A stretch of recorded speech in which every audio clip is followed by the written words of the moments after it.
2, 3, 4. Sometimes we need to slow it down. Take a look around and breathe. 'Cause these times go by so very fast. Moments never last. Just breathe. Breathe in, breathe out. Quiet, be still, don't shout. Love is what it's all about.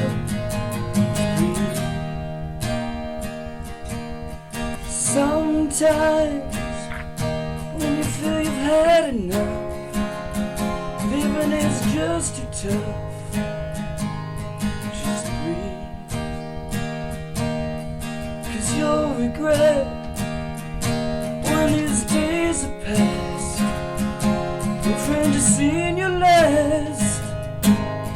Just breathe. Breathe in, breathe out. Quiet, be still, don't shout. Love is what it's all about. Just breathe.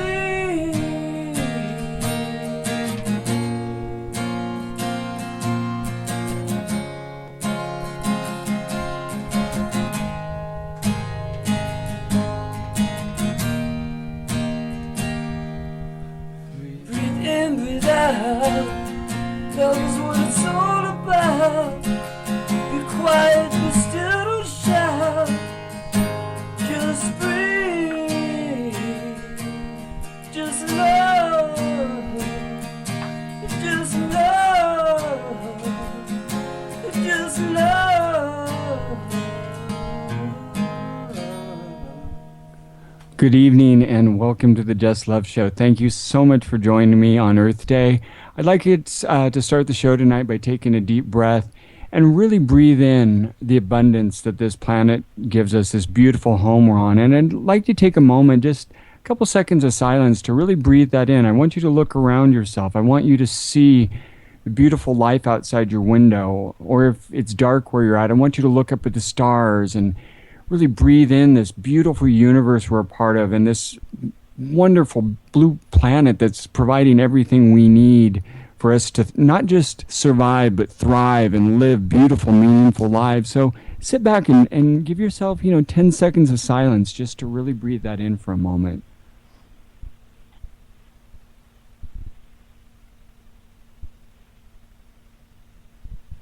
Thank you. And again, happy Earth Day to everyone. As I do every show, I want to start off by reading something. And this, I was just on a trip over to Hawaii, so I got really in touch with the earth and its abundance. And this is one of the things I wrote when I was over there.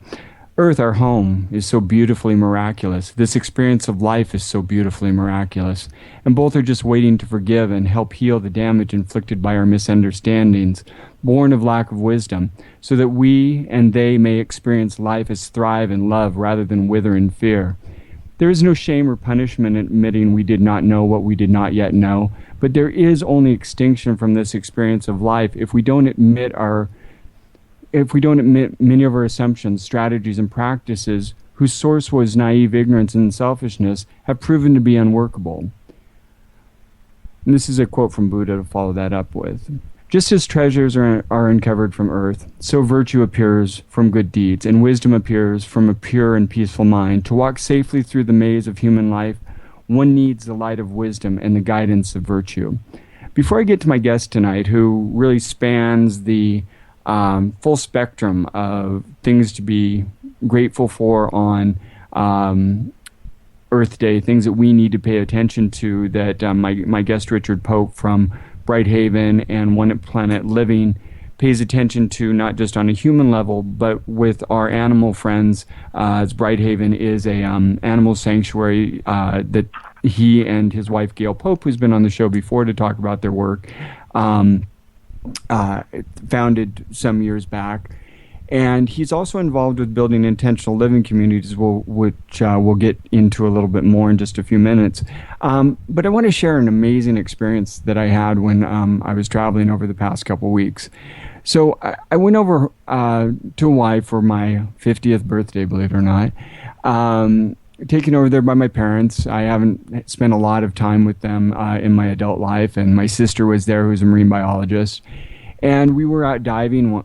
Second day I was there at a place called Place of Refuge. And what the Place of Refuge is a place on the Big Island of Hawaii where in more ancient times, this was a place that if you were convicted of a crime or involved in a war, if you could make it to this place, you were safe. No harm could come to you. All your transgressions were forgiven. Any crime that you'd committed, you were absolved of any further penalties for. At that place is this beautiful diving area called Two Step, and what Two Step is you walk in and it's a fairly shallow layer of coral, and you see all sorts of different yellowfish and parrotfish and just fish, a rainbow of colors, octopus, you name it. Then it drops off, and green turtles, of course. Then it drops off automatically to about 30-foot drop into, again, beautiful, magnificent coral, and you just see the abundance of the planet before you. Then it drops off into open ocean.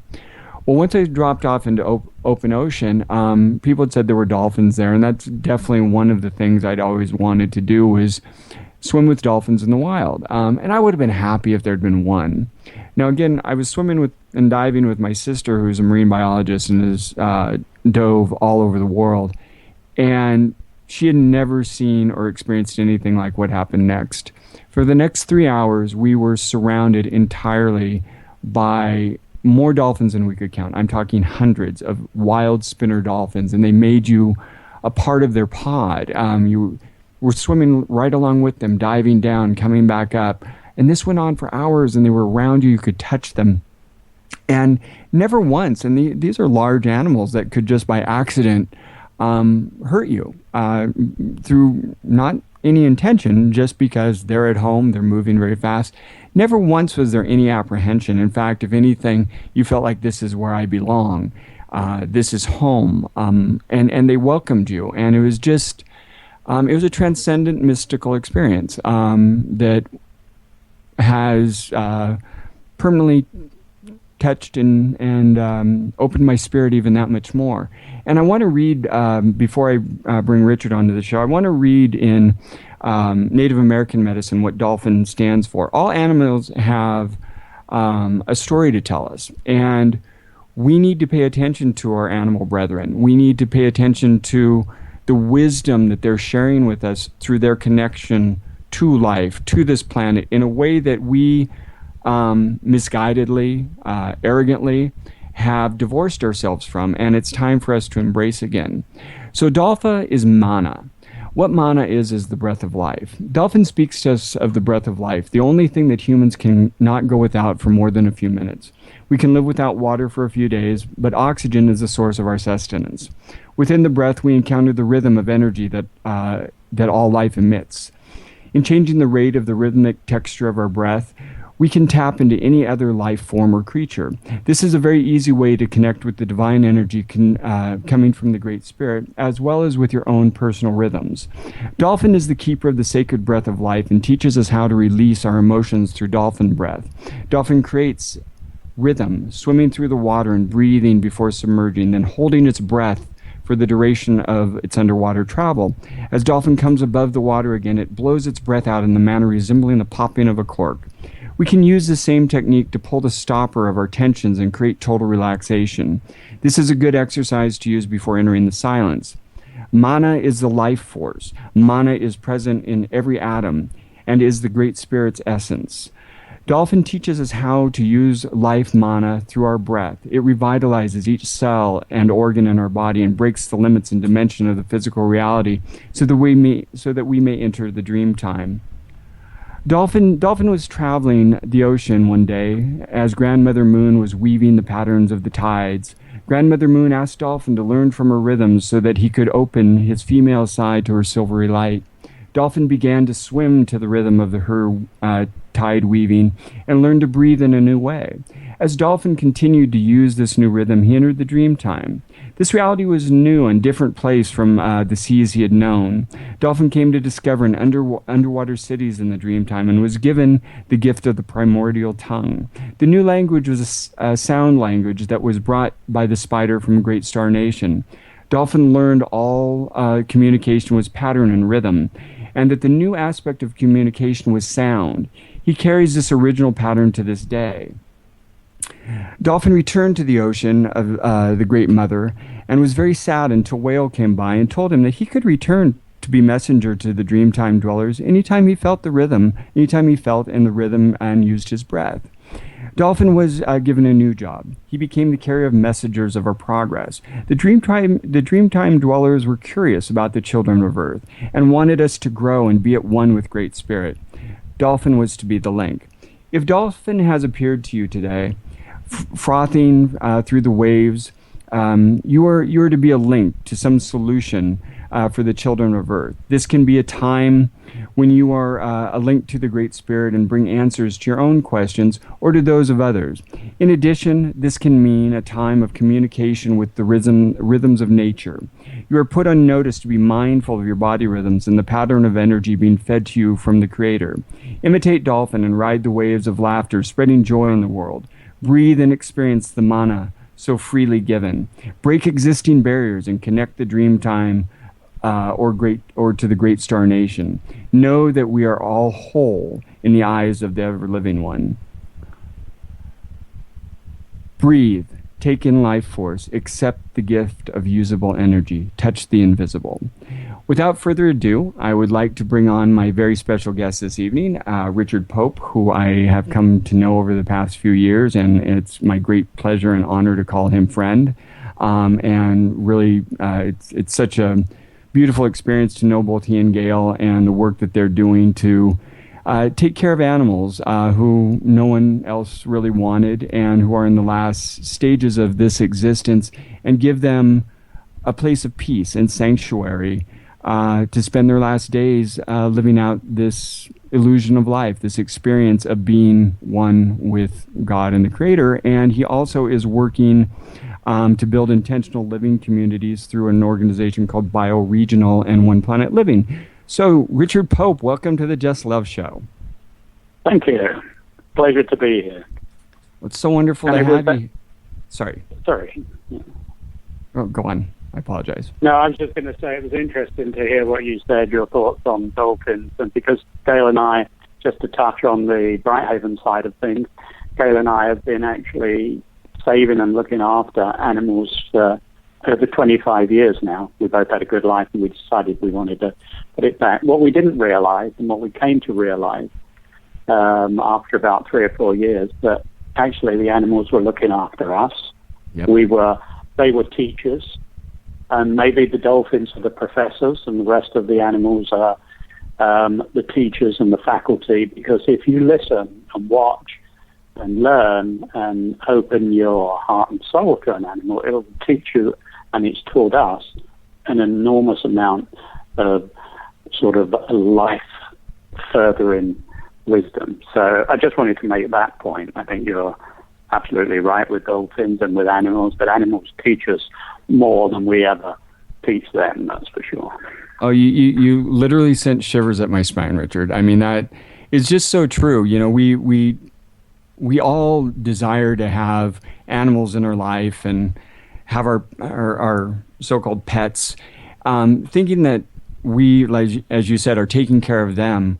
And I know with my beautiful, wonderful dog Missy, she's my greatest teacher on a daily basis. She teaches me so much about love and joy and acceptance, just unconditional acceptance of me at my worst and my best, and just to see the joy that she brings constantly to everyone she meets, I admire her and want to be like her and learn from her on a daily basis. So what you said, and having been up at Brighthaven and see the tremendous amount of wisdom that you're surrounded by there, I certainly feel every time I've been up to Brighthaven, I've learned.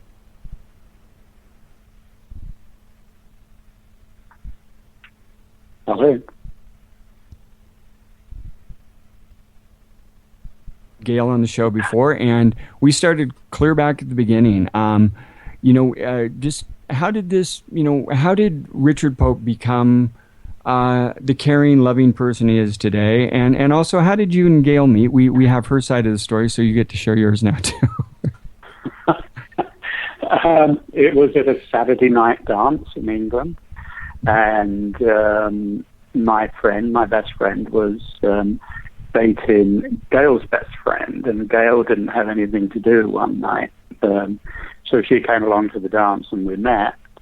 I was really not interested. I wanted to, I'm still young, very young at the time, 18 years old, and wanted to carry on doing what I was doing with my friends and everything. And so I met Gail, and we talked, and we got engaged to be married 2 weeks after that day. It was one of those, sometimes you're lucky and you find your soulmate. And I think that was the case for me, certainly. And she was a lovely person who had somewhat of a difficult childhood, but the love that she showed, and the love especially for animals, was enormous. So that's how we met. And I think this year, I'm going to get, it's either this year or next year, it's our 50-year anniversary. So. Wow. My parents just celebrated their 50th anniversary in November.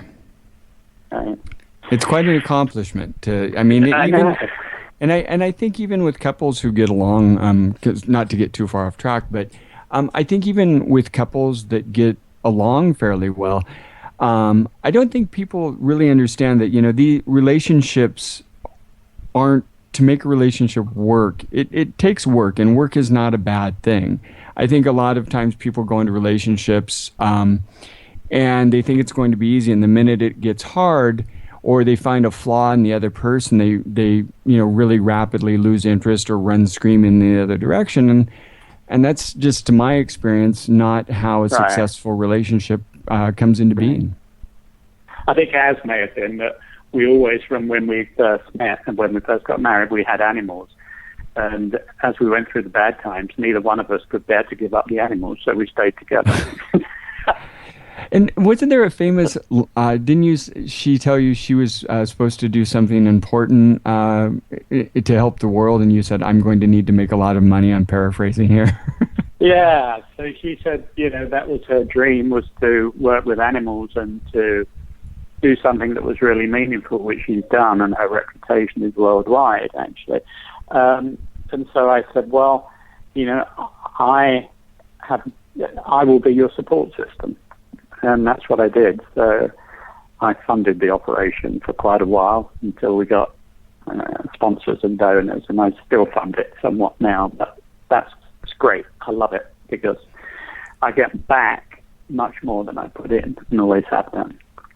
And was this something that, it sounds like Gail was always at that place. Were you in that same place when you first met her, or was this something you've grown into, or was it something that was a part of you from the beginning? I'd always grown up with animals. We'd always had dogs and cats in the house, and my parents loved animals, and I grew to love them, but I was too busy for them.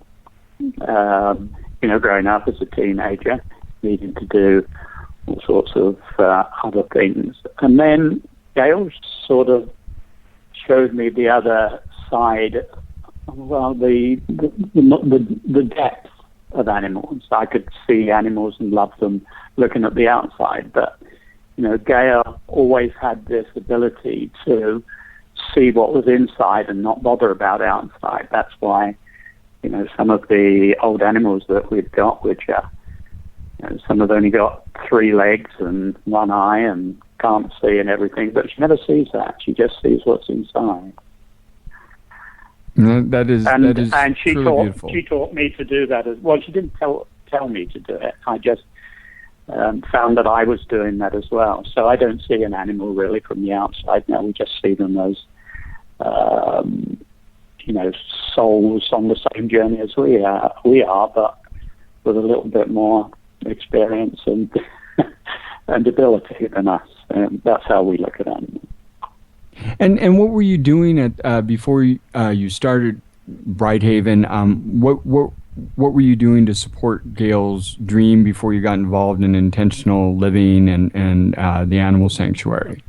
Well, I always have. I'm an engineer, and then recently an environmental planner.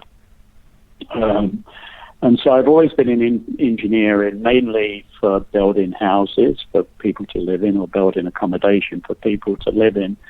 And so with that, I used that to support, so that Gail could concentrate on building her sanctuary and showing the world that that an animal, we've had people say to us, "Oh, just had our dog put to sleep, but he was 12, so he had a good life." And then all of a sudden we realized that that's not true. We had the dog, the oldest dog we had was a Dachshund who ruled the house, and he was 24 when he died, and he was a paraplegic.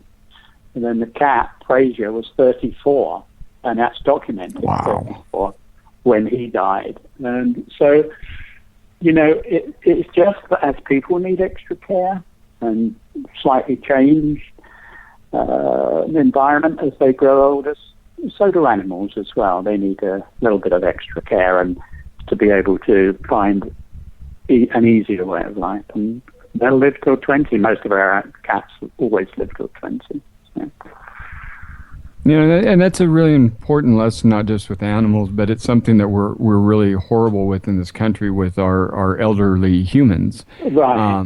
We tend to, and that's another, I've never really thought about that one aspect of Brighthaven and how important that is, that what you're really doing, that we need to do more of, again, with the human beings in our lives, is really embrace the process of life to death. That's not a thing to be afraid of. It's not a thing to shy away from.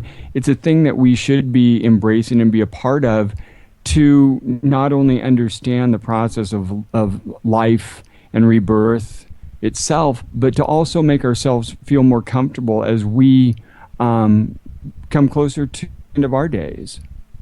Right. I mean, it's funny, isn't it? When in school, I don't know about most of my schooling was done in the UK, but everybody talked about birth. Everybody talked about life. Nobody ever talked about death. Death was a subject that you didn't talk about, or you didn't tell your kids that grandmother was dying.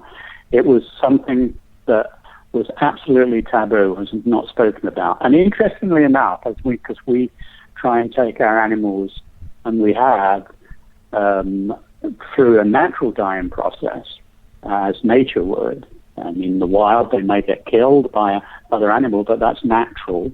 Mm-hmm. And we try and let them die naturally rather than euthanize them. And it's interesting because at birth there is pain, there's a little bit of suffering, there's joy, there's happiness, there's worry, and you get born. And guess what? In life there is joy and happiness and pain and worry, and you live. And in death there's exactly the same thing. So when you start life, you have a midwife, generally, or a hospital to help that life begin and bring that life into the world. So at death, there should be a midwife to death, and that's what Gail and I are for the animals. We're midwives to death. In Ireland, I think they call it an anam cara, which actually translated means a midwife for dying. So as you come in through the door, you have someone to help you and be with you, and as you go out of the door, you have someone to help and be with you, and that's what we do with animals. How do you spell that, anam cara? That's a great word. It's A-N-A-M, and then a separate word, C-A-R-A, as far as I remember. It's Irish, and it means midwife to dying.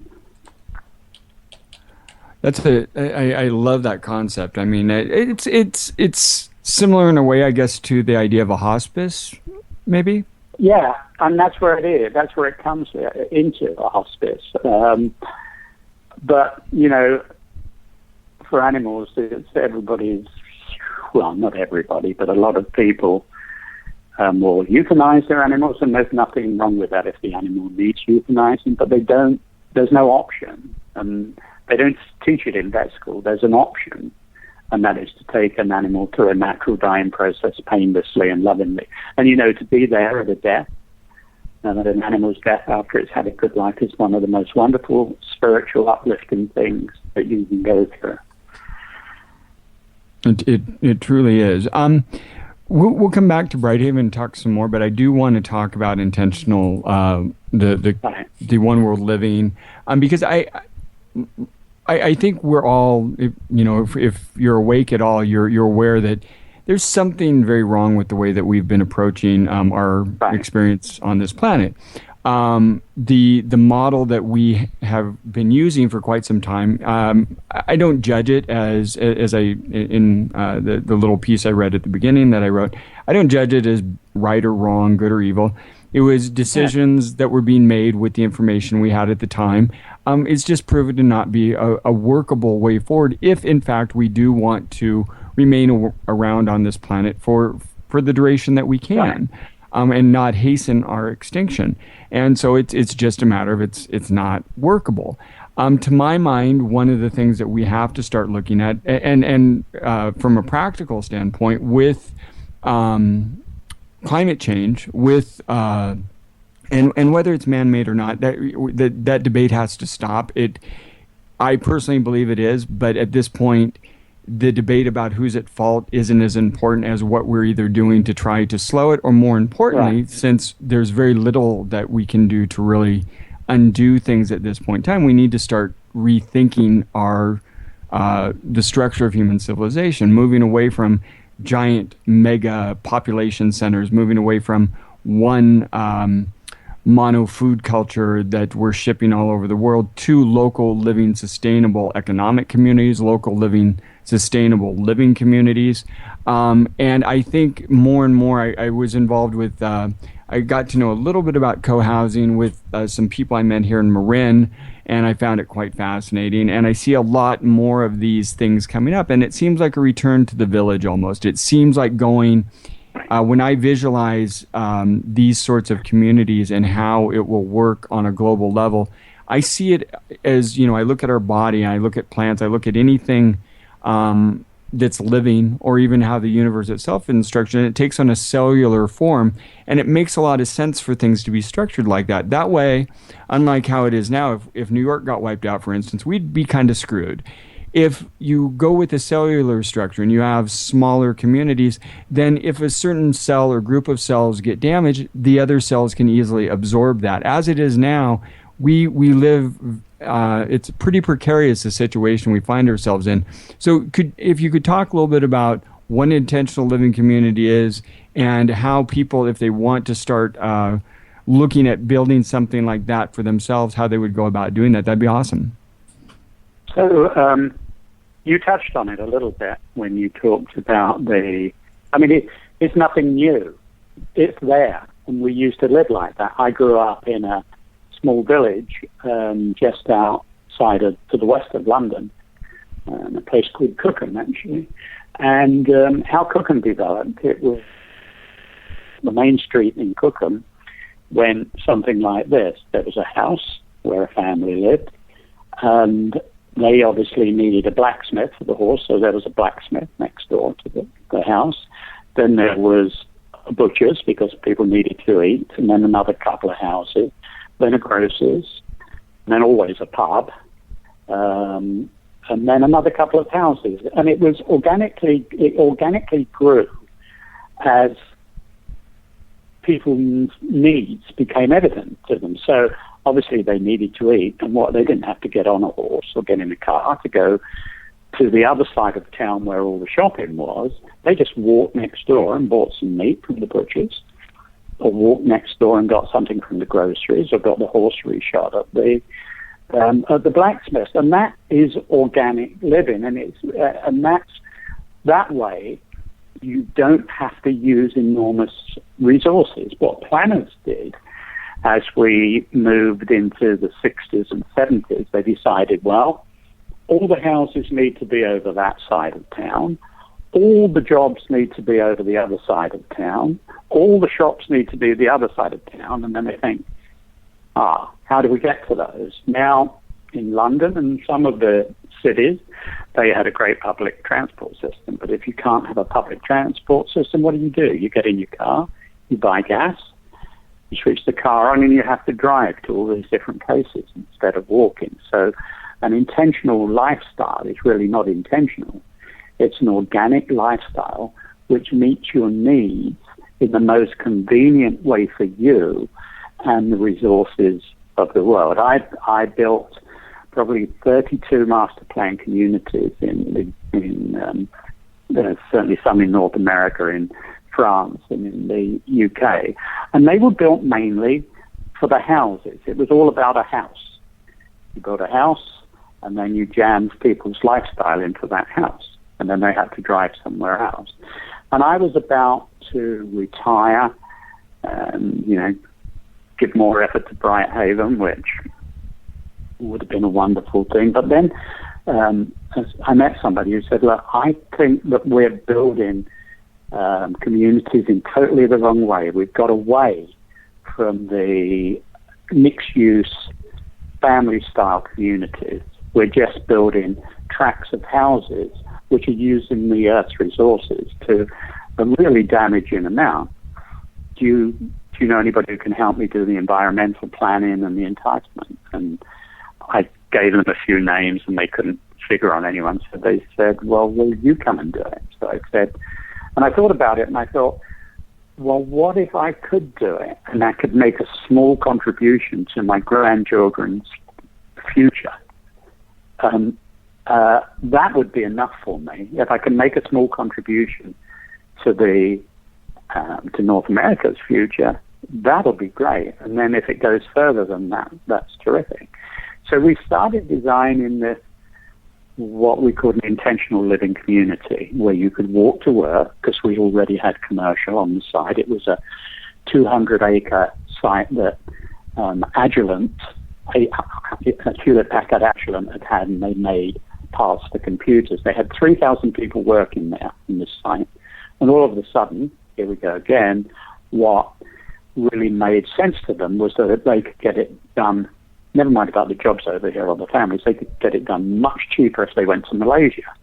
So they shut the doors one day and moved everyone to Malaysia, which left this site with 750,000 square feet of commercial buildings on it. So the owners who bought it, Codding family, said, well, let's take these buildings down and put all that back in the landfill. Let's use those buildings, modify them, and build a mixed-use community where you can walk to work. Luckily, it was right next to the new smart train line. So there's a station where you can actually go and walk to the station and go down to, eventually, to Larkspur Landing and cross the Embarcadero in San Francisco and the financial district. We can have amenities there, sports amenities. We'll put in a school in there so you can walk your children to school. And we came up with really different, innovative ideas in England. And they may be over here as well. It's a thing called a walk-in bus. So instead of driving a diesel bus round to pick up the children, the parents actually take turns, and they get all the kids in a line, and they walk them to school in a line, a walk-in bus. Absolutely wonderful for the planet. So we started developing that, and I started changing the entitlement. And then we were noticed by a group called One Planet, One Planet Lifestyle, or One Planet Living, or One Planet Communities. They have all three. And the rationale behind One Planet, to just explain that, is that these organizations was an initiative of the World Wildlife Foundation and a company called Bioregional from London. And they did scientific studies. They got a lot of very clever scientists on board. And they did scientific studies. And to cut a long story short, if we in America live at the rate we're using the resources on this present day, on Earth Day today, if we carry on living a life which uses the planet's resources as we are, we would need 5.3 planets to survive. So guess what? We've only got one planet. Actually, Europe would need 4.3. There are some countries that only need half a planet, but then the Middle East, actually, it's 7.5 is what they'll admit to, but it's really 11.5 planets. So what I'm getting at is we're using the resource. It's not sustainable. The planet cannot sustain itself if we carry on using the resources. So what do we do? You can't force people not to use the resources, but you can give them the opportunity. So we were certified, the first in North America, as a one-planet community. And what that does, it gives everyone the opportunity, because all the amenities, the shops, the work, is all within walking distance. It's called 5-minute living, so everything you can walk to within 5 minutes.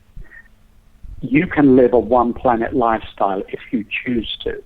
If you don't choose to, you're not forced to. But peer pressure and the generation that's coming along, the next generation of buyers, I think will force people to start sparing the world's resources, to reconsider what they've been doing and get back to a one-planet lifestyle. And if we can have a model, and that's what Sonoma Mountain Village is, it's a model where it's really a model where you can live a lifestyle. There'll be a house there, but that's not the most important thing. The most important thing is your lifestyle can respect yourself, your health, local community, water usage, renewable energy, and the planet. So we've got a chance with this.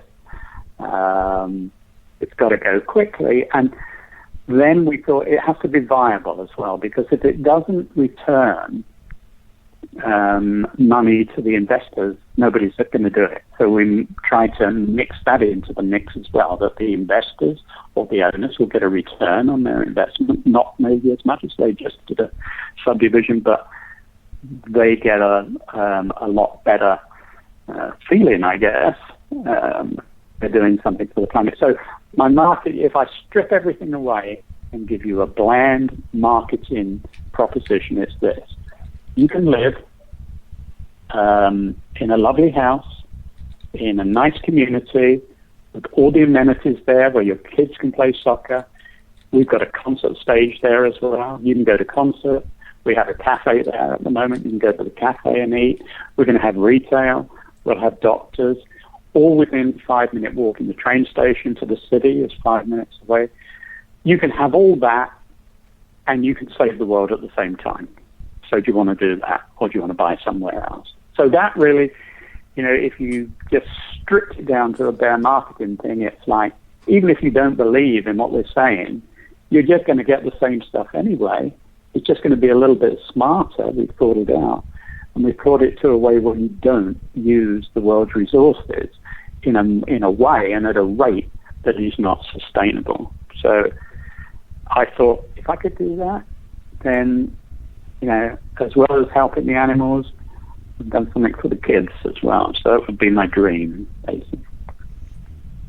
So I was, when I was over in Hawaii, I was talking with my dad. My parents have always been pretty hardcore environmental activists. In fact, my sister, on top of being a marine biologist, she does a lot of environmental studies for different companies up in Washington and things. And my dad in particular he's pretty hopeless. We were debating the woes of the world and our perspectives on it, and really there wasn't a significant difference in understanding, except that he just feels there's really no chance for us to save ourselves, and I can certainly understand that perspective. I don't agree with it. I think that's as silly as somebody saying that it's 100% that we are going to change everything. I'd like to believe that, but I also know that that's not true. But what I do think is different now than ever before in human history, and you touched on it a little bit, both in what you said and also talking about the especially Generation Z. They're really fascinating. I mean, they don't care about things in the way, they're not buying into, I've got to go out and buy and be a consumer. They're living much different lives. They're looking at leaving an impact. But I think what's different now, as opposed to other times in human history, when we had movements to love, movements to an awakening of consciousness, whether it's Buddha's time, Jesus' time, Gandhi's time, Martin Luther King, is I think we're waking up to a key word that you use several times, choice. We're waking up to the fact that both on a personal level and a collective level, everything that's happening to us is happening by choice. If we want to be different, we want the wars and the environmental damage to stop all of this. Well, no one's doing this to us. We aren't being forced to do any of the things that are going wrong in our lives today. They're happening because we're making choices that are bringing them upon ourselves. If we want different, all we have to do is choose differently. And you're absolutely right. We're not forcing anyone. If you choose to continue on, here's the facts of what's going on. You can deny them. That's your choice as well. But this is the fact. And I think that that's the difference now, is that we're waking up to the fact that we have that the choice is ours as far as how we want to have this experience.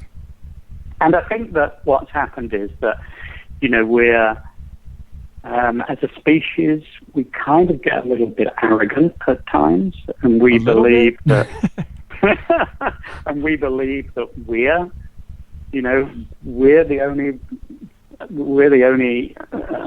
the only ones who can save it. But Mother Nature has an incredible way of compensating, and it may be the fact that it'll be compensated because she'll say, well, there has to be less people using these resources, and so we get some sort of natural disaster or something. But I think we underestimate nature and the world. I think that it's a wake-up call for us, and I think that wake-up call is being heard all over the place, which says, come on now, you know you're not doing the right thing. There is a choice, do the right thing. The Buddhists have another saying, don't they, which is, if you think you're heading in the right direction, keep walking.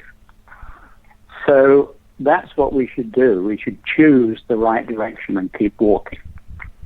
Yes, certainly. And what are boots on the ground out doing this in the world? What is your experience as far as the amount of people that are waking up to wanting to live in these sorts of communities? Is it happening fairly quickly, or what's it like out there? We haven't done any really advertising, and I've got 3 people from Australia who want to come and live and buy a house there. I've got 5 people from the United Kingdom, and I've got a waiting list of 3,000 for what will be 1,800 houses. Now, waiting lists seem to dwindle away, but strangely enough, this one hasn't. People want this. There's no doubt about it. There's something built into us which is the survival gene. And I think people are understanding that they have to help, not necessarily in control. They're not in control of nature, but they have to help nature if we want us as a species and the animals to be able to survive on this planet. This planet is pretty wonderful, but we must... I always think of it, let's make it more wonderful. Not let's save it, just let's make it more wonderful.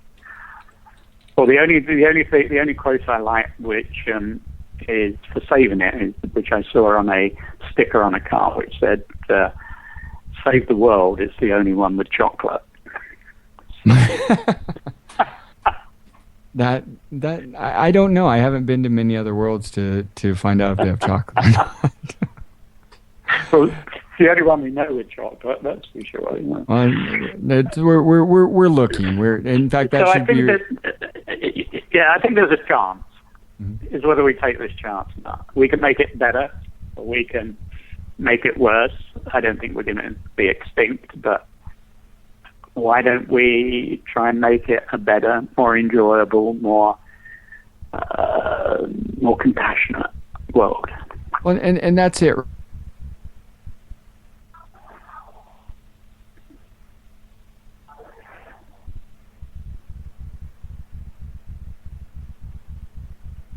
Is going to go away, and given enough time. You'll look up, if you were so fortunate and the planet were still to be here in 1 trillion years, you'd look up at the night sky and there wouldn't be anything there because the stars would have drifted so far away. Right. So, it's to my mind, it's not about what, where, or why you're having this experience of being. It's how you choose to be while you're being.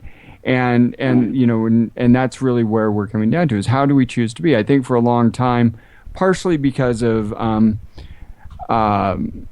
in my mind, a misinterpretation of Darwin, and partially because Aldous Huxley had a really dark view of the world, and humanity sort of forced us into this dark view of what Darwin was, or a dark interpretation of what Darwin was saying. But Darwin, I think when he talked about survival of the fittest, let's define the word fittest. Well, fittest to my mind means you are doing the things that are beneficial to both the external and internal ecosystems you need to thrive and survive.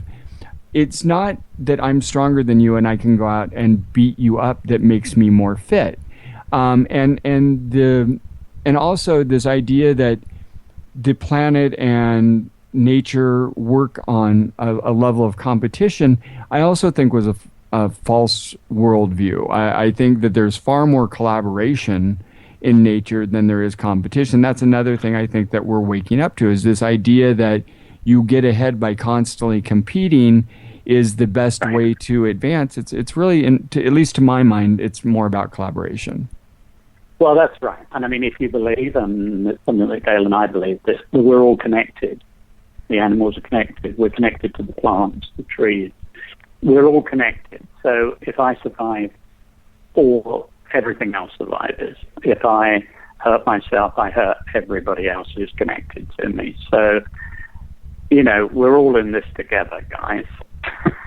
Well, and a good way to look at it, okay, from, if in modern physics, and this has been the theory, although, they're not 100% sure, but the general consensus is that we all came from the Big Bang, that everything came from this, the singularity that exploded out from this thing.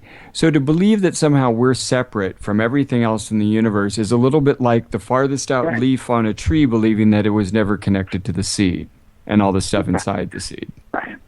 Right.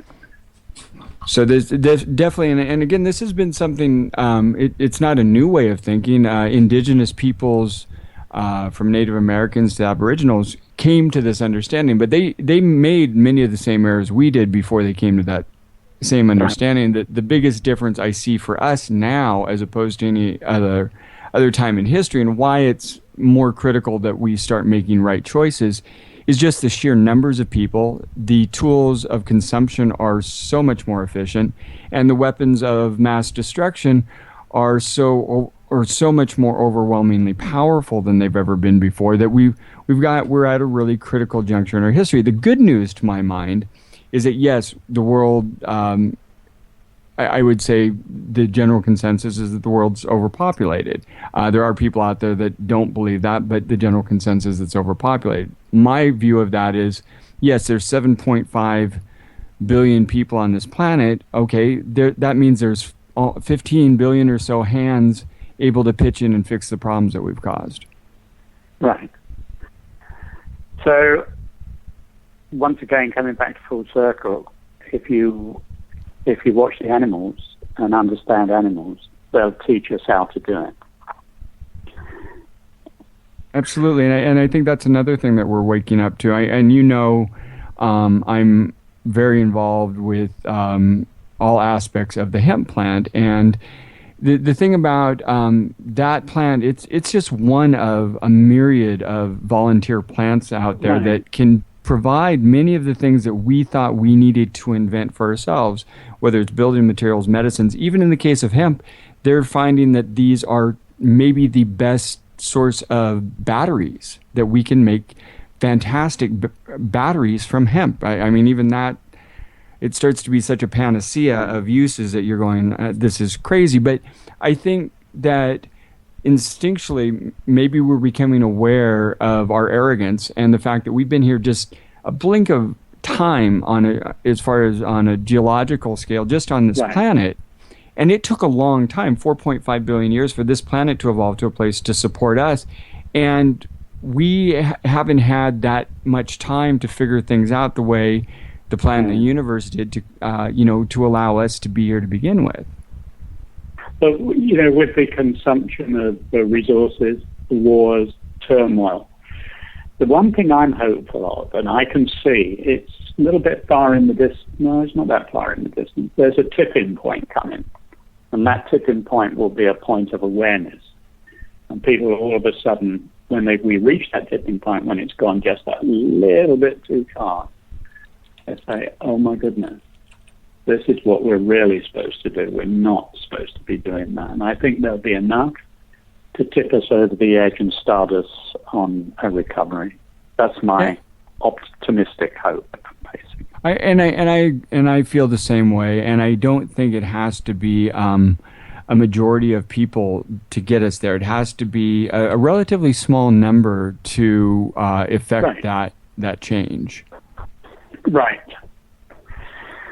And now it's just a matter of time being the limiting factor. It is something that we do need to start taking fairly seriously fairly soon. I would hope, just to stop from driving ourselves sort of mental on a daily basis. I get pretty tired of the same repetitive news. Right. As long as we stay aware, it'll be all right. That's my view. So before we, believe it or not, we're almost done with an hour show. You've moved down to Palm Springs now. You're not up in Sonoma. So how are things going for Brighthaven? Oh no, I am up in Sonoma. In fact, I'm in Santa Rosa right this minute.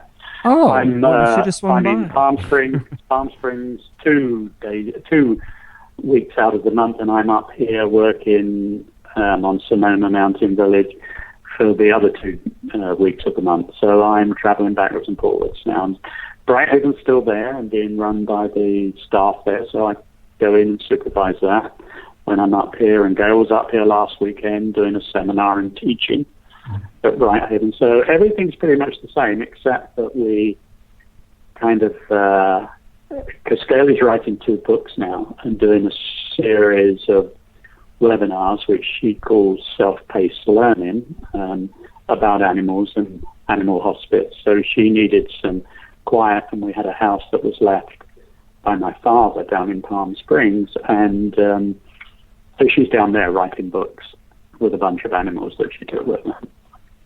Well, I definitely want to come up and take a look at what you're doing up at Sonoma Mountain Village. You're not that far away from me. I'd love to see what you guys are building there. So, a couple things. One, if people want to start getting involved in intentional housing, is there a good source for them to go to? And 2, if people have animals in need, maybe they're just overwhelmed by the care needed, how would they get a hold of you to bring their animals to Brighthaven? Right. Well, Brighthaven is like a halfway house, so we don't just take animals in. They have to be certainly special needs or special age. But Gail has a big consulting business, and she has about 4 or 5 consultations a week where she helps people through difficult times and helps people to take their animal through the animal situation and the natural death. And so if you go to the website, www.brighthaven.org, you'll find all you need to know there. Great. And then as far as the intentional living communities? That's SonomaMountainVillage.com.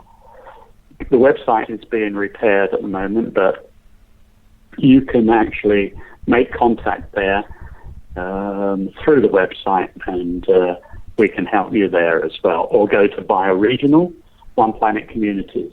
I think it's .org. I'm not sure whether it's .com or .org, but One Planet Communities, if you go and search that through Google or something, you'll end up there. And you'll see the philosophy, which is quite awe-inspiring, actually. And you can also go to the justlovemovement.com page under guests, and you'll find links to to both Brighthaven and One Planet Living there as well. So if just before we wrap up tonight, if I'm in Siberia and I go to One Planet Living, I say, listen, I want to start building some sort of intentional living community there. They can basically either help get me started or show me some resources. They'll tailor it, that you'll go through a process, and they'll come up with an action plan, which we did. We have a signed action plan, and that action plan will tell you how to live a One Planet lifestyle. Well, Richard, I really appreciate you being on the show. I know we've been trying to pull this together for a little while, and I'm so blessed to know you, and so grateful for all the work that you're doing in the world, both you and Gail. And with that, you want to tell us what song you chose to play us out with tonight?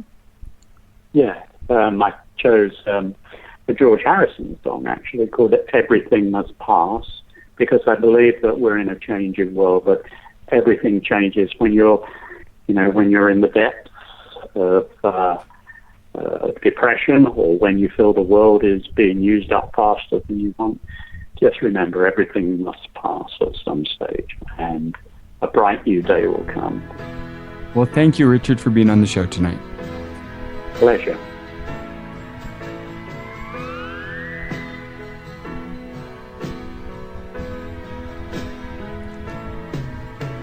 Sunrise doesn't last all morning. A cloudburst doesn't last all day. Seems my love is up and left me with no warning.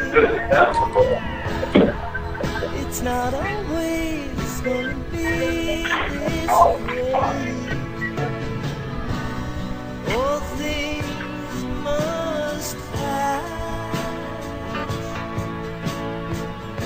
All things must pass away.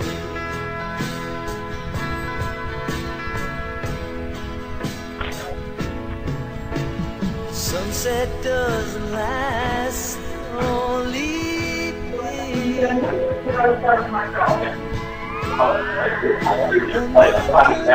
Those clouds away. After all this, my love is up and must be leaving.